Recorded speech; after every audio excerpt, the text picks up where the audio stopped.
परंतु त्यांनी जे त्यांच्यासारखेच शिष्य तयार केलेले आहेत ते ही परंपरा कायम टिकवणार आहेत. त्यांच्या रूपानं पंडितजी हे आपल्यामध्ये आजही आहेत असं म्हणायला हरकत नाही.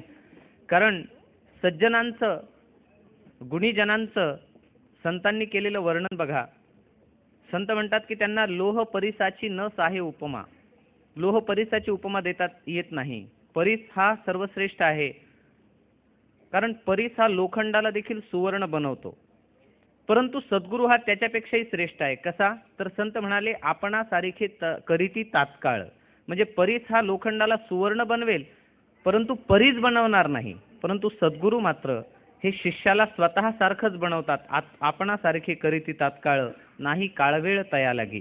डॉक्टर पराग यांची या ठिकाणी कला ही आपणा सर्वांना विदित आहेच, परंतु त्यांची प्रतिभा देखील त्यांच्या सद्गुरूंप्रमाणेच उत्तुंग अशा प्रकारची आहे. आपण क्लिपिंग्समध्ये काही प्रतिक्रिया अशा पाहिल्या की पंडितजी खान साहेबांना लेखनाचा देखील या ठिकाणी व्यासंग होता.